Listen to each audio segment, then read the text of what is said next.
إن الحمد لله نحمده ونستعينه ونؤمن به ونتوكل عليه ونعوذ بالله من شرور أنفسنا ومن سيئات أعمالنا من يهده الله فلا مضل له ومن يضلل فلا هادي له وأشهد أن لا إله إلا الله وحده لا شريك له وأشهد أن محمدا عبده ورسوله أرسله بالهدى ودين الحق ليظهره على الدين كله ولو كره المشركون اللهم صل على محمد وعلى آل محمد كما صليت على إبراهيم وعلى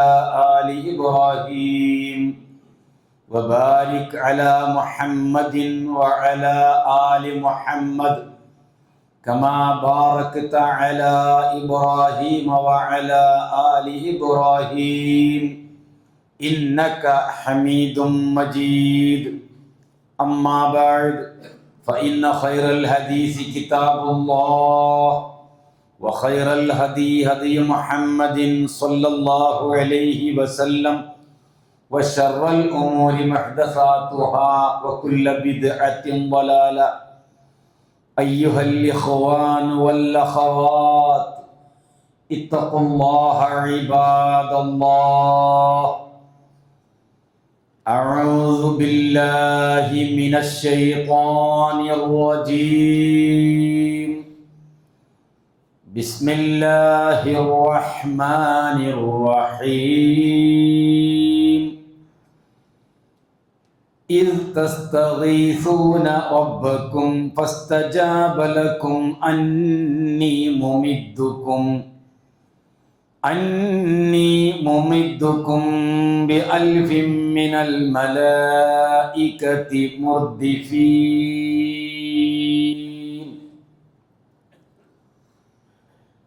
സത്യവിശ്വാസികളെ വിശ്വാസിനികളെ അള്ളാഹുവിൻ്റെ നിയമനിർദ്ദേശങ്ങൾക്ക് വിധേയരായി തഖ്വയുള്ളവരായി ജീവിക്കണമേ എന്ന് എന്നോടും നിങ്ങൾ ഓരോരുത്തരോടും ഉണർത്തുകയാണ്, വസിയ്യത്ത് ചെയ്യുകയാണ്. മുസ്ലിം സമൂഹത്തിൽ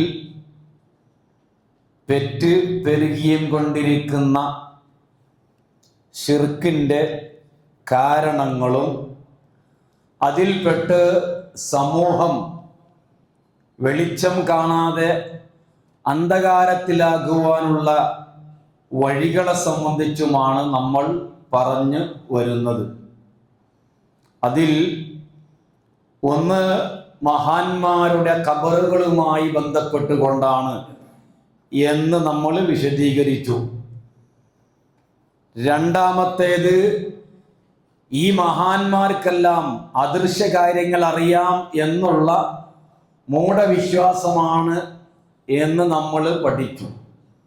മൂന്നാമത്തേത്, ഇവന്മാരെ അഥവാ ഈ മഹാന്മാരെ പറ്റി പറഞ്ഞുകൊണ്ട് വിശ്വാസികളെ ഭയപ്പെടുത്തുക ഇത്യാദി കാര്യങ്ങളാണ് നമ്മൾ കഴിഞ്ഞ ഖുതുബകളിൽ വിശദീകരിച്ചു വന്നത്. ഇന്ന് നമ്മൾ പഠിക്കാൻ ഉദ്ദേശിക്കുന്നത്,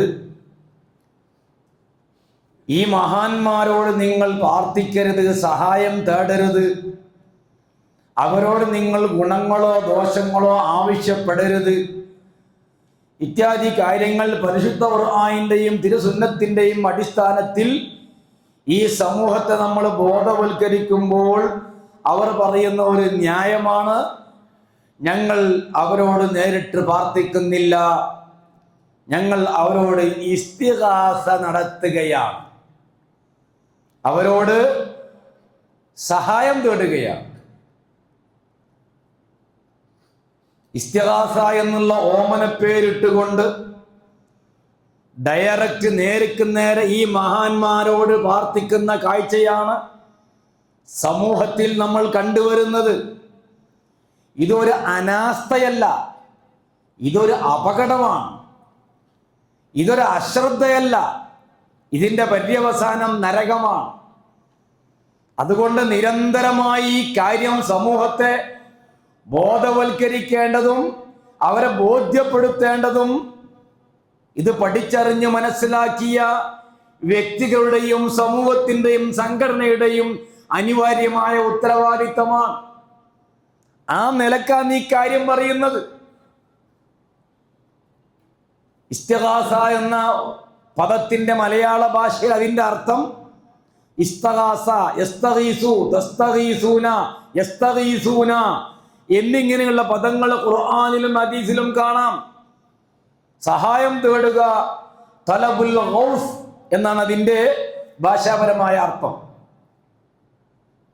എന്നാൽ പരിശുദ്ധ ഖുർആനിൽ, അതാണ് നമ്മുടെ ഒന്നാമത്തെ പ്രമാണം, പരിശുദ്ധ ഖുർആനിൽ ഈ പദം അല്ലാഹു സുബ്ഹാനഹു വ തആല എങ്ങനെയെല്ലാം എന്തിനെല്ലാം ഉപയോഗിച്ചു. അല്ലാതെ ഇത്തരക്കാര് പറയുന്ന ദുർന്യായങ്ങളോ അതല്ലെങ്കിൽ അവരുടെ ദുർവാശിയോ ഒന്നുമല്ല നമുക്ക് തെളിവ്. ഒന്ന് പരിശുദ്ധ ഖുർആൻ, അടുത്തത് റസൂലുള്ളാഹിന്റെ സ്ഥിരപ്പെട്ട ഹദീസുകൾ. അപ്പോൾ പരിശുദ്ധ ഖുർആൻ ഈ പദം എങ്ങനെ ഉപയോഗിച്ചു, എങ്ങനെയെല്ലാം ഉപയോഗിച്ചു, എന്തിനെല്ലാം ഉപയോഗിച്ചു, അപ്പൊ നമുക്ക് മനസ്സിലാകും ഈ പറയുന്ന എന്താ. നോക്ക് നിങ്ങള്, ബദർ യുദ്ധം നടക്കുകയാണ്, ഹിജ്റ 2-ാം വർഷം. ബദർ യുദ്ധം നടക്കുമ്പോൾ യുദ്ധം തുടങ്ങാനിരിക്കെ റസൂലുള്ളാഹി സ്വല്ലല്ലാഹു അലൈഹി വസല്ലമ തങ്ങൾ മുശ്രിക്കുകളുടെ ക്യാമ്പിലേക്ക് നോക്കുകയാണ്. അവരുടെ ഭാഗത്തേക്ക് നോക്കുമ്പോൾ 1000 ചില്ലാനം ആളുകൾ സർവായുധ സജ്ജീകരണത്തോടു കൂടെ ഭക്ഷണം കഴിച്ച് ആടിയും പാടിയും ഉല്ലസിച്ചും കളിച്ചും മതിച്ചും രസിച്ചും കൊണ്ടാണ് റസൂലുള്ളാഹിനെയും സഹാബത്തിനെയും എതിർക്കാൻ വേണ്ടി തയ്യാറായി ഭക്ഷണം കഴിച്ച് എല്ലാ നിലയിലുമുള്ള ആർഭാടങ്ങളോടുകൂടെ വന്നിരിക്കുന്നത്. നേരെ സഹാബത്തിന്റെ ക്യാമ്പിലേക്ക് റസൂൽ നോക്കുകയാണ്. അവിടെ 300 ചില്ലാനം ആളുകൾ മാത്രമാണ് ഉള്ളത്. ആയുധമില്ല, ഭക്ഷണമില്ല, ഉടുതുണിക്ക് മറുതുണിയില്ല, കാലിൽ ചെരുപ്പ് ധരിച്ചിട്ടില്ല, നിരായുധരാണ്. എണ്ണത്തിലും വണ്ണത്തിലും വളരെ കുറവുമാണ്. ഈ കാഴ്ച കണ്ടുകൊണ്ട് മഹാനായ റസൂലുള്ളാഹി സ്വല്ലല്ലാഹു അലൈഹി വസല്ലമ തനിക്ക് വെയിൽ കൊള്ളാതിരിക്കാൻ വേണ്ടി സഹാബത്ത് കെട്ടിയുണ്ടാക്കിയ ഈത്തപ്പന മണൽ കൊണ്ട് നിർമ്മിച്ച ആ കൂടിലേക്ക്, ആ കൂടാരത്തിലേക്ക് പ്രവേശിക്കുകയാണ്. റസൂലുള്ള ഒരു മുണ്ട് ഉടുത്തിട്ടുണ്ട്, ഒരു തട്ടം തോളത്ത് ധരിച്ചിട്ടുമുണ്ട്. 2 വസ്ത്രമേ ഉള്ളൂ. ശരിക്ക് ശ്രദ്ധിക്കുക, നമ്മൾ ശരിക്ക് ഇത് രണ്ടിലും തമ്മിലുള്ള അന്തരങ്ങൾ, സ്വർഗത്തിൽ പോകുന്നതും നരകത്തിൽ പോകുന്നതിൻ്റെയും ഇടക്കുള്ള ആ അതിർവരമ്പ് എന്താണെന്ന് കൃത്യമായി പഠിച്ചിരിക്കണം. ഇത് ഏത് ആക്കും വേണ്ടിയല്ല, അവനവന് വേണ്ടി, സ്വന്തത്തിനു വേണ്ടി. നബി സല്ലല്ലാഹു അലൈഹി വസല്ലമ തങ്ങൾ ആ തമ്പിലേക്ക് കടന്നുകൊണ്ട്, ആ കൂടാരത്തിലേക്ക് കടന്നുകൊണ്ട് ഖിബ്ലക്ക് മുന്നിടുകയാണ്. 2 കൈകളും ആകാശത്തേക്ക് സാധാരണ പതിവിനേക്കാൾ ഉയർത്തുകയാണ്. മദ്ദയദഹു എന്നാണ് ഹദീസിൽ കാണുന്നത്. എന്നിട്ട് ശബ്ദമുയർത്തിയും കൊണ്ട് അല്ലാഹുവിന്റെ റസൂൽ പ്രാർത്ഥിക്കുകയാണ്, അല്ലാഹുമ്മ അൻജിസ്ലി മാ വഅദ്തനി. പടച്ചവനെ, നീ എന്നോട് വാഗ്ദത്തം ചെയ്ത ആ സഹായം ഇതാ നീ നടപ്പിലാക്ക്. അൻജിസ്, നീ നിറവേറ്റിക്കൊണ്ട, നീ നടപ്പിലാക്കിക്കൊണ്ട, എന്നോട് നീ ചെയ്ത ആ സഹായം നീ ഇറക്കിക്കൊണ്ട എന്ന് അള്ളാഹിനോട് പ്രാർത്ഥിക്കുന്നു. രണ്ടാമത് മുഹമ്മദ് നബി അല്ലാഹുമ്മ പടച്ചവനെ, ഈ ചെറു സംഘത്തെ എങ്ങാനും നീ നശിപ്പിക്കുകയാണെങ്കിൽ, ഈ ചെറു ഇസാബത്തിനെ നീ നശിപ്പിക്കുകയാണെങ്കിൽ, ലാ തുഅബദ് ഫിൽ അർളി അബദാ, ഭൂമിയിൽ നിന്നെ ആരാധിക്കപ്പെടുന്ന അവസ്ഥ ഉണ്ടാകയില്ല. രണ്ടിലും അല്ലാഹുമ്മ അല്ലാഹുമ്മ അല്ലാഹുമ്മ. റസൂലുള്ള പ്രാർത്ഥിച്ചത് അല്ലാഹുവിനോട്. അത് പ്രാർത്ഥനയാണ്, അത് ദുആ ആണ്, യാതൊരു സംശയവുമില്ല. അല്ലാഹുമ്മ എന്ന് പറഞ്ഞാൽ പിന്നെ ദുആ ഇല്ലാണ്ട് പിന്നെ എന്താ? എത്രത്തോളം എന്നല്ലേ, തോളിൽ കിടക്കുന്ന തട്ടം താഴേക്ക് മറിഞ്ഞു വീണു. പിന്നിൽ വന്ന് അബൂബക്കർ റളിയല്ലാഹു അൻഹു മുഹമ്മദ് നബിയോട് പറയുകയാണ്, പ്രവാചകരെ നിറുത്തൂ, കഫാക്, മതിയാക്കൂ, യുദ്ധം ആരംഭിക്കാൻ പോവുകയാണ്, ഏറ്റുമുട്ടാൻ പോവുകയാണ്. അള്ളാഹു നമ്മോട് ചെയ്ത ആ സഹായം അള്ളാഹു നിറവേറ്റുക തന്നെ ചെയ്യും എന്ന് പറഞ്ഞുകൊണ്ട് റസൂലുള്ളാഹി സ്വല്ലല്ലാഹു അലൈഹി വസല്ലമയുടെ തോളത്ത് നിന്ന് താഴെ വീണ തട്ടമെടുത്ത് തോളിലേക്ക് വെച്ചു കൊടുക്കുകയാണ്. അങ്ങനെ അല്ലാഹു സുബ്ഹാനഹു വ തആല മലായിക്കത്തിനെ ഇറക്കി ആ യുദ്ധത്തിൽ നമുക്ക് വിജയം കിട്ടി. ചരിത്രം അവിടുന്ന് അങ്ങോട്ട് ഞാൻ പറയില്ല. പക്ഷേ ഈ ദുആ, ഈ പ്രാർത്ഥനയെ അല്ലാഹു ഇസ്തിഗാസ കൊണ്ടാണ് നമ്മെ പഠിപ്പിക്കുന്നത്. ഇത് തസ്തഗീസൂന റബ്ബക്കും, നിങ്ങൾ നിങ്ങളെ റബ്ബിനോട് ഇസ്തിഗാസ നടത്തിയപ്പോൾ, ഏതാണ് ഇസ്തിഗാസ?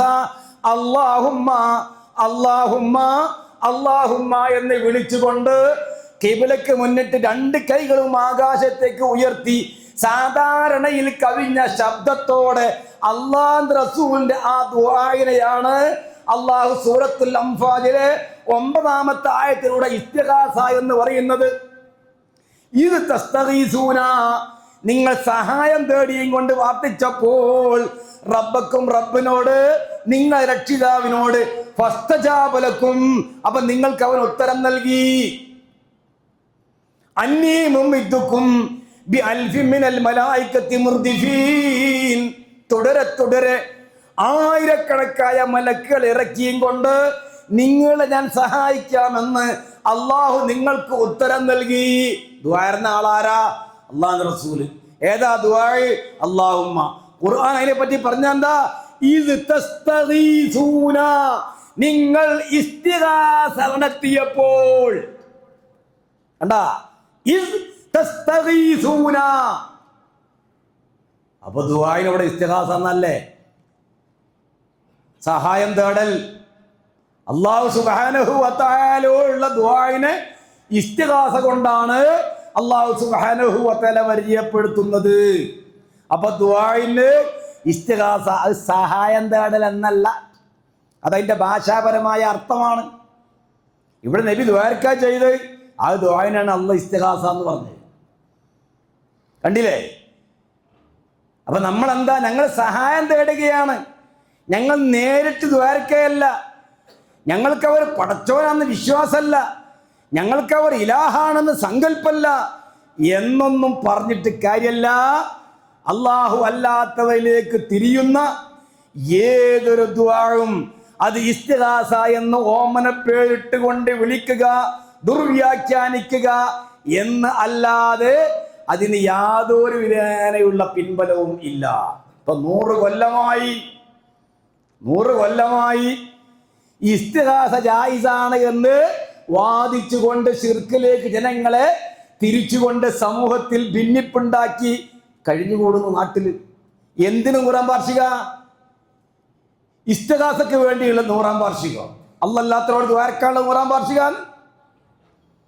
അല്ലാഹു സുബ്ഹാനഹു വ തആല അല്ലാത്തവരോട് ദ്വാരക്കാൻ, ഖുതുബിയത്ത് കഴിക്കാൻ, നേർച്ച കഴിക്കാൻ, ആൺറാത്തീവ് കഴിക്കാൻ ഈ 100-ാം വാർഷിക. ഇതെന്ത് വാർഷികത? എല്ലാ സമയത്തും കഴിക്കുന്നല്ലേ? എന്തിനാണ്?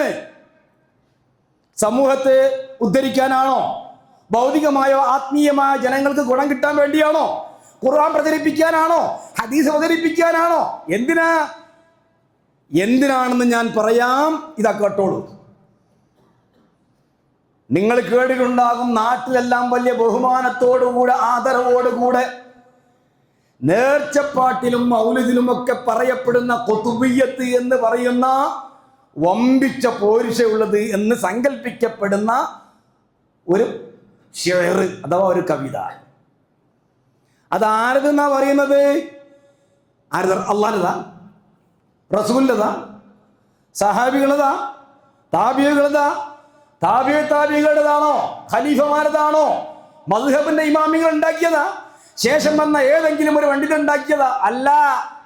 ആരാ അതിന്റെ രചയിതാവ്, നിർമ്മാതാവ്? തമിഴ്നാട്ടിലെ കായൽ പട്ടണത്തുകാരനാകുന്ന സദഖത്തുല്ലാഹിൽ ഖാഹിരി എന്ന് പറയുന്ന 11ാം നൂറ്റാണ്ടുകാരനായ ഒരു അറബി ഭാഷാ പണ്ഡിതനായ ശാഫിഈ മദ്ഹബുകാരൻ എന്ന് പറയപ്പെടുന്ന ഒരു കവി ഉണ്ടാക്കിയതാണ് ഈ പദ്യം. അതിന്റെ പേരാണ് ഖുതുബിയ്യത്ത്. എങ്ങനെയത് ചൊല്ലല് നമ്മളെ നാട്ടില്? എങ്ങനെയാന്ന്? 12 റക്അത്ത് നമസ്കരിച്ച് എന്നിട്ട് നല്ല ഊതുവത്തിയൊക്കെ പുകയിപ്പിച്ച് നല്ല വിരിപ്പൊക്കെ വിരിച്ച് തലയണയുടെ മുകളിൽ അതിന്റെ പേര് പറയാൻ പറ്റൂല, കിതാബ് എന്ന് പറയാൻ പറ്റില്ല, ഈ സാധനം കയറ്റി വെച്ച് ആദരവോടെ, ഭക്തിയോടെ, ബഹുമാനത്തോടെ, പരിശുദ്ധ ഖുർആൻ ഓതുന്നതിനേക്കാളും വലിയതായിരിക്കുന്ന ബഹുമാനത്തോടെ, ഭക്തിയോടെ ഇരുന്ന് പാടുന്ന സാധനമാണ്.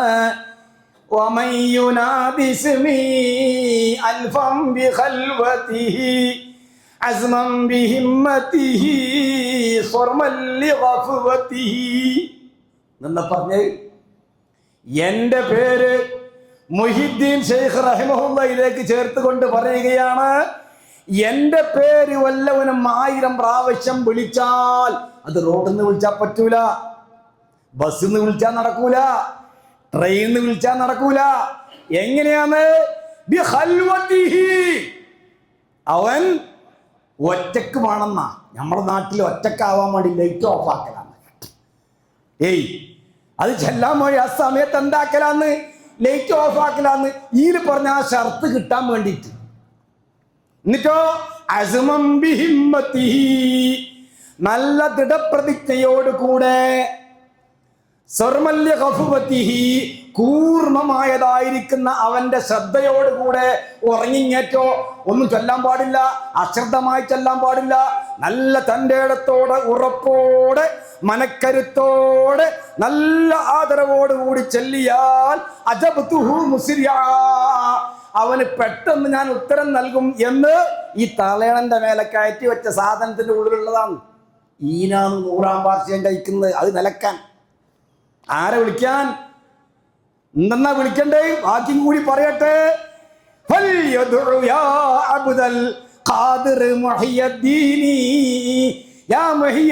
എന്ന് 1 വട്ടം പോരാ, 2 വട്ടം പോരാ, 100 വട്ടം പോരാ, 900 വട്ടം പോരാ, അൽഫൻ 1000 വട്ടം വേണം. വല്ലാത്ത ഗുരി തന്നെയാണ്. ഈന്റെ വാർഷികാന്ന് പേരും അഡ്രസ്സും ഒന്നും ഞാൻ പറയില്ല. കണ്ട എന്തെന്നാ ഇത് ആ വ്യക്തിക്ക് ഇതുമായിട്ട് യാതൊരു ബന്ധവുമില്ല. ആർക്ക്? ഈ പറയപ്പെടുന്ന മുഹീദ്ദീൻ ശൈഖ് റഹ്മത്തുള്ളാഹി അലൈഹിക്ക്. കാരണം ഇത് തമിഴ്നാട്ടുകാരുണ്ടാക്കിയല്ലേ. ഓർ ഇറാഖിലെ ബഗ്ദാദിലേക്ക് ജീലാനി ദേശത്തുകാരനല്ലേ. ഓരെപ്പറ്റി ആരെന്തെല്ലാം പറഞ്ഞ് പരലോകത്തിന് വ്യക്തമാവും. ഈ ചൊല്ലിയോനെയും കൊണ്ടുവരും, പാടിയോനെയും കൊണ്ടുവരും, ഓറേയും കൊണ്ടുവരും. എന്നിട്ട് ചോദിക്കും, ഇനി പറഞ്ഞിരുന്ന ഞാൻ തമിഴ്നാട്ടിൽ കിടക്കുന്ന ഏതോ ചെങ്ങായി എഴുതിണ്ടാക്കി ഇങ്ങേറ്റ് ഈ മലയാളക്കരയിലും തമിഴ്നാട്ടിലും കർണാടകയിലും അന്തല്ലാത്ത ഓരോ മനുഷ്യന്മാർ ചൊല്ലി ഞാൻ എന്താക്കണ്ടേ വളർത്തോനെന്ന് ചോദിക്കും. ഖുർആൻ ആ രീതിയല്ല ഇത് പറയുന്നത്, നമ്മോട് പഠിപ്പിക്കുന്നുണ്ട്. മൊയ്തീൻ ഹാജരാക്കുന്നു. നസ്സായി ഖുർആനിൽ പറഞ്ഞില്ലെങ്കിലും അള്ളാഹ്ക്ക് പുറമെ വിളിച്ചു വാർത്തിക്കപ്പെട്ട വസ്തുക്കളെ, ആളുകളെ, ജനങ്ങളെ മുഴുവൻ ഹാജരാക്കി ചോദിക്കും. ഇനി പറഞ്ഞു ഈസാ നബിനെ കൊണ്ടുവന്ന് ചോദിക്കുന്ന സൂറത്ത് മാഇദയിലുള്ളത് എന്തെന്നാ? വകുല്ലു അഹ്ലി തുഖാ വസ്സുഹ്ദി വൽജുഹ്ദി യദൂക യാ ഗൗസല്ലല്ലാഹു മുഹിയദ്ദീനി.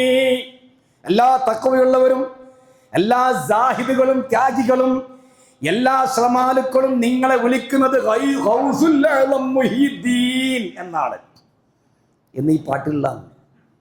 ഞാൻ ചോദിക്കട്ടെ, ഇത് ചൊല്ലിങ്ങേറ്റ് 1000 വട്ടം ചൊല്ലി അള്ളാൻ്റെ അടുത്ത് ചെന്ന മനുഷ്യൻ എങ്ങനെ ഈ പറഞ്ഞ മാതിരി? ഞാനിപ്പോൾ 1-2 പ്രാവശ്യം പറഞ്ഞു, എനിക്ക് വിശ്വാസമല്ലല്ലോ. ഈ വിശ്വാസത്തിന് ഇപ്പോൾ മോനെ കാണാനില്ല, ഉസ്താദിൻ്റെ എത്തുന്ന ഉസ്താദ് പറയും ഇനി ഒരു കുത്തുബിയത്ത് നേർച്ച അയച്ചാൽ, ഒരു കുത്തുബിയത്ത് അയച്ചാൽ മോനെ കിട്ടാൻ, പോയ സ്വർണം കിട്ടാനാ. മോനെ കാണാനാണ് മക്കളോട് പറയലെന്താ, ഇനി ഒരു കുത്തുബിയത്ത് അയച്ചേ. ഈ സാധനം അതുകൊണ്ട് ഇതിൽ നേരിട്ട് മുഹീദ്ദീൻ ശൈഖ് റഹ്മത്തുള്ളാഹി അലൈഹിയോട് ദ്വാരക്കുന്നതിന് ഇസ്തിഗാസ എന്ന ഓമന പേരിടുന്നുവെങ്കിൽ ഫഹുവ ശിർക്കുൻ, ഒരു സംശയമില്ല. അതാണ് ഞാൻ പറയുന്നത്. നമ്മൾ നേരിട്ട് ദ്വാരക്കില്ലല്ലോ, നമ്മൾ സഹായം പെടില്ലേ. ഈ സാധു ജനങ്ങളെ ഇതിൽ തളച്ചിടുകയാണ്, ഈ ഷിർക്കിന്റെ കുഫറിന്റെ വാദങ്ങളിൽ തളച്ചിടുകയാണ്. അള്ളാഹു നമ്മളെ കാത്തു രക്ഷിക്കുമാറാവട്ടെ. ഇനി ഒരു സൃഷ്ടിയോട് സഹായം ചോദിക്കണമെങ്കിൽ എന്തെല്ലാം നിബന്ധന ഉണ്ട് ഇസ്ലാമിൽ? അതിനും ഖുർആനിൽ തെളിവുണ്ട്. അവിടെ അതിന് ഇസ്തിഗാസ എന്ന പേരെങ്കിൽ, അല്ലെങ്കിൽ ഇസ്തിഗാസ എന്ന ഖുർആൻ പ്രയോഗിച്ചത് അതെങ്ങനെയായിരിക്കണം? 3 നിബന്ധനയാണ്. ഒരാൾ മറ്റൊരാളോട് സഹായം ചോദിക്കാൻ 3 നിബന്ധന. 1, ചോദിക്കുന്നയാളും ചോദിക്കപ്പെടുന്ന ആളും ഹാദിറായിരിക്കണം. 2, ചോദിക്കപ്പെടുന്ന ആള് ഹയ്യായിരിക്കണം. ജീവണ്ടാണോ? ഇവിടെ ഒരു മുഹമ്മദ് മരിച്ചു കിടക്കാന്ന്, ഓനോട് പറയാന്ന് മുഹമ്മദ് എന്നെ സഹായിക്കണേ, പറ്റില്ല. ഓന് ഹയ്യായിരിക്കണം. അപ്പൊ ഹയ്യുമാവണം. അതേ പ്രകാരം തന്നെ 2 ജീവിച്ചിരിക്കുന്നവരായിരിക്കണം. അതോടുകൂടെ സ്ഥലത്തുണ്ടായിരിക്കണം. അതോടുകൂടെ ആരോടാണോ ചോദിക്കപ്പെടുന്നത് അവന് ഈ ചോദിക്കുന്ന കാര്യം നിറവേറ്റി തരാനുള്ള കഴിവുണ്ടായിരിക്കണം. അതിനാ ഖാദിറാകുക എന്ന് പറഞ്ഞത്. എന്താ തെളിവ്? മൂസാ നബി അലൈഹിസ്സലാത്തു വസ്സലാം കലീമുല്ലാഹി മൂസ അലൈഹിസ്സലാത്തു വസ്സലാം ഒരു പട്ടണത്തിലേക്ക് പ്രവേശിച്ച ഒരു കാര്യം സൂറത്തുൽ ഖസസിലെ 15-ാമത്തെ ആയത്തിൽ പറയുന്നുണ്ട്. അതിൽ പറയുന്നത് എന്താ? വദഖലൽ മദീനത അലാ ഹീനി ഗഫലത്തിൻ മിൻ അഹ്ലിഹാ. ജനങ്ങൾ അത്രത്തോളം ശ്രദ്ധിക്കപ്പെടാത്ത ഒരു സമയത്ത് മൂസാ നബി അലൈഹിസ്സലാത്തു വസ്സലാം ആ പട്ടണത്തിലേക്ക് കടന്നു. അത് ളുഹറിന്റെ നേരാണ് എന്നും മഗ്രിബിന് സമയമാണെന്നും അഭിപ്രായ വ്യത്യാസങ്ങളുണ്ട്. ഏതായിരുന്നാലും ജനങ്ങൾ അങ്ങനെ വല്ലാതെ ശ്രദ്ധിക്കാത്തൊരു സമയത്ത് അദ്ദേഹം പട്ടണത്തിലേക്ക് വന്നു. അവിടെ വന്നപ്പോ ഒരു ഇസ്രായേലിയും ഒരു തിബത്തിയും തമ്മിൽ ചണ്ട കൂടുന്നതായിട്ട് ശ്രദ്ധയിൽപ്പെട്ടു, അടി കൂടുന്നത്. അപ്പൊ ഇസ്രായേലി മൂസനബിന്റെ പക്ഷക്കാരനാണ്, തിബത്തിയാണെങ്കിൽ ഫിറഔന്റെ ആളുമാണ്. ഇസ്രായേൽ പക്ഷക്കാരനായ മനുഷ്യൻ മൂസനബിയെ കണ്ടപ്പോ മൂസ ഇനി എന്നെ രക്ഷിക്കണേ എന്ന് പറഞ്ഞു. ശരിക്കും മനസ്സിലാക്കണം, മൂസനബി അവിടെ ഉണ്ട്, ചോദിക്കുന്ന ആളും ഇവിടെ ഉണ്ട്. ആ ആളിൽ നിന്ന് രക്ഷിക്കാൻ മൂസനബിക്ക് കഴിയും എന്ന ആ കഴിവുള്ള കാര്യമാണ് ചോദിക്കുന്നത്. അവിടെയാണ് ഖുർആൻ പറയുന്നത്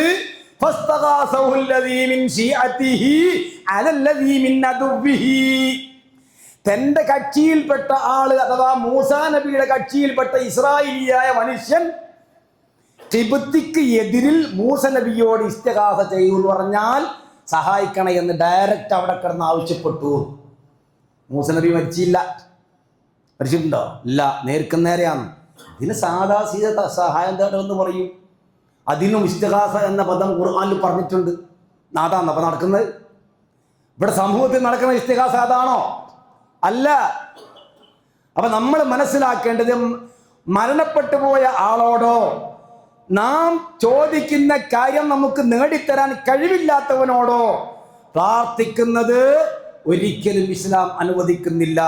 എന്ത് പേരിട്ടാലും ശരി, ഇസ്തിഗാസ എന്നോ ദുആ എന്നോ സഹായം തേടലെന്നോ എന്ത് രീതിയിലുള്ള പേരുകൾ അതിന് നൽകിയാലും അത് ഇസ്ലാം ദൃഷ്ട്യാ പാടില്ലാത്തതാണ്. അല്ലാഹുവിന്റെ റസൂൽ സല്ലല്ലാഹു അലൈഹി വസല്ലം, അതായത് പ്രതിസന്ധി ഘട്ടത്തിലുള്ള ഒരു പ്രാർത്ഥനക്കാണ് പ്രത്യേകിച്ച് ഇസ്തിഗാസ എന്ന് പറയുന്നത്. അത് അള്ളാഹുവിലേക്കാകുമ്പോൾ പ്രാർത്ഥനയാകും. ഈ പറഞ്ഞ 3 നിബന്ധന വെച്ചുകൊണ്ട് സൃഷ്ടികൾ തമ്മിലാകുമ്പോഴും ഇസ്തിഗാസ എന്ന് പറയും. പക്ഷേ അത് അള്ളാഹുവിലേക്കുള്ള ഇസ്തിഗാസ ഇത് രണ്ടും ഒന്നല്ല. ഒന്ന് ഭൗതികമായുള്ള സഹായത്തേട്ടമാണ്, മറ്റത് അഭൗതികവും അദൃശ്യവുമായ രീതിയിലുള്ള ചോദ്യമാണ്. അപ്പോ യാ അല്ലാഹ് അഗ്സ്നി തൗഹീദുൻ, യാ ശൈഖ് മുഹ്യിദ്ദീൻ അഗ്സിനി ശിർകുൻ. അതെന്താ? ഓറിപ്പോൾ ജീവിച്ചിരിപ്പില്ല. ഓർ നേരെ ഇവിടെ ഉണ്ടെങ്കിൽ നമുക്ക് പറയുന്നു, നിങ്ങൾ എന്തെങ്കിലും ചെയ്യാം, നമുക്കൊന്ന് ചെറിയ സഹായം ചെയ്യണേ. അവരെ കഴിവിൽപ്പെട്ട കാര്യം ശരിക്കും മനസ്സിലാക്കണം. മൊയ്തീൻ ശൈഖ് ഇവിടെ ഹയാത്തിൻ്റെ നിൽക്കുക, നമ്മുടെ അടുത്ത് വന്ന് ഇവിടെ മുമ്പിൽ നിൽക്കുകയെന്ന്. ആ ശൈഖ് അവറുകളെ മഴ പെയ്യട്ടെ പറ്റില്ല, അത് ഓരോ കഴിവിൽപ്പെട്ടതല്ല. ശൈഖ് അവറുകളെ എൻ്റെ നഷ്ടപ്പെട്ട പാസ്പോർട്ട് കിട്ടട്ടെ എന്ന് പറയാൻ പറ്റില്ല, കാരണം ഓരോ കഴിവിൽപ്പെട്ട എല്ലാ പാസ്പോർട്ട് തിരിച്ചു കൊടുക്കൽ അതൊക്കെ അങ്ങോട്ടാണ്. ഇവിടെയാണ് ഈ വ്യത്യാസം. ഈ സമൂഹത്തെ തളച്ചിടുന്നതിൽ വിജയിക്കുന്ന ആ മേഖല അവിടെയാണ്. പ്രതിസന്ധി ഘട്ടത്തിൽ അല്ലാഹുവിന്റെ റസൂൽ സല്ലല്ലാഹു അലൈഹി വസല്ലമ യാ ഹയ്യു യാ ഖയ്യൂം ബിറഹ്മതിക അസ്തഗീസ്, അതാ യാ ഹയ്യു യാ ഖയ്യൂം ബിറഹ്മതിക അസ്തഗീസ്, ഹയ്യും ഖയ്യൂമുമാകുന്ന അല്ലാഹുവേ, നിന്റെ റഹ്മത്ത് മുൻനിർത്തിയും കൊണ്ട് നിന്നോട് ഞാൻ ഇസ്തിഗാസ നടത്തുന്നു. ഒന്ന് ഭൗതികം, ഒന്ന് അഭൗതികം. അപ്പൊ ഇവിടെ പറഞ്ഞ എന്താ? സഹായത്തിന് ദുആക്ക് ഇസ്തിഗാസ എന്ന് പേരിട്ട് കൊണ്ട് ചെയ്യുന്നതായിരുന്നാൽ അത് ഈ പറഞ്ഞ 3 നിബന്ധനകളിൽ ഏതെങ്കിലും ഒന്ന് നഷ്ടപ്പെട്ടാൽ അത് ശിർക്കിന്റെ പട്ടികയിൽ പെടും. ഒരിക്കലും സത്യവിശ്വാസികൾ എന്ന് പറയുന്ന മുഅ്മിനീങ്ങളിൽ നിന്ന് അത്തരത്തിലുള്ള പ്രവർത്തനങ്ങൾ ഉണ്ടാകുവാനേ പാടില്ല. ഇത് പറയുമ്പോൾ ചോദിക്കും, അങ്ങനെയാണെങ്കിൽ പരലോകത്തെത്തിയിട്ട് മൂസാ നബിയോട് സഹായം തോടുന്ന് പറഞ്ഞില്ലേ? ആദം നബിയോട് സഹായിക്കാൻ ആവശ്യപ്പെടുന്നു പറഞ്ഞില്ലേ? പരലോകത്തെ എല്ലാവരും ഹയാത്താക്കിയ പിന്നെ അവിടുന്ന് പരസ്പരം ചോദിക്കുന്നതിന് എന്താ കുഴപ്പം? എല്ലാവരും അള്ളാഹ് ഹയാത്താക്കി ശഫായത്തിന് വേണ്ടി ഹാജരാക്കാം, ശഫായത്തിന് എടുക്കാൻ വേണ്ടി ആവശ്യപ്പെടാൻ ആദം അടുക്കൽ ചെല്ലും. ആദം നബി ജീവിച്ചിരിപ്പുണ്ട്, പോകുന്ന ആൾക്കാർ ജീവിച്ചിരിപ്പുണ്ട്. അള്ളാഹു സുബ്ഹാനഹു വ തആല അവർക്ക് നൽകുന്ന ഒരു കാര്യമാണ് ശഫായത്തിൻ്റെതായിരിക്കുന്ന ഉടമാവകാശം. അള്ളാഹ് കൊടുക്കുന്നുള്ള വിശ്വാസത്തിൽ അവരോട് ചോദിക്കുന്നത് എന്താ? ശിർക്കാവൽ എങ്ങനെയാണ്? അത് തന്നെയല്ല, അത് മരണപ്പെട്ട് ജനങ്ങളെ മുഴുവൻ മഹ്ശറിൽ ഹാജരാക്കിയതിൻ്റെ ശേഷമാണ്. അപ്പോൾ ഇത്തരം ദുർന്യായങ്ങളാണ് ഇതിനൊക്കെ പറയുക. സമൂഹത്തിന് തൽക്കാലത്തേക്ക് തളച്ചിടാൻ പറയുന്ന ദുർന്യായങ്ങൾ മാത്രമാണ് അത്തരത്തിലുള്ള കാര്യങ്ങൾ എന്ന് അത് കൃത്യമായി അതിൻ്റെ നെല്ലും പതിരും നെല്ലും കല്ലും കൃത്യമായി നമ്മൾ മനസ്സിലാക്കുക. ആകത്തുക അല്ലാഹു അല്ലാത്ത ഈ 3 നിബന്ധനക്ക് വിധേയമായിട്ടല്ലാതെ ഭൗതികമായ ഒരു സഹായത്തേറ്റവും പാടില്ല. ഈ 3 നിബന്ധനക്ക് വിധേയമല്ലാത്ത പ്രാർത്ഥന ഹയ്യുൽ ഖയ്യൂമായ അള്ളാഹിനോട് മാത്രം. എന്ന് പറഞ്ഞാൽ അള്ളാഹ് ഹയ്യാണ്, അള്ളാഹ് ഹാദിറാണ്, അള്ളാഹു ഖദീറുമാണ്. അത് അഭൗതികമായ രീതിയിലാണ്. അതിന് ദുആയെ പര്യായപദമായി ഖുർആൻ സൂറത്തുൽ അംഫാൽ 9-ാമത്തെ ആയത്തിൽ തസ്തഗീസൂന ഇസ്തിഗാസ എന്ന പദം പറഞ്ഞിട്ടുണ്ട്. അത്രമാത്രം. അതല്ലാതെ അള്ളാഹു അല്ലാത്തവരോട് ദുആന്ന് പ്രാർത്ഥിച്ച് എന്നിട്ട് അതിന് ഇസ്തിഗാസ എന്ന് പേരിടുന്നതിന് ഇസ്ലാമിക ദൃഷ്ട്യാ യാതൊരു തെളിവുമില്ല. അള്ളാഹു നമ്മളെ കാത്തു രക്ഷിക്കുമാറാവട്ടെ.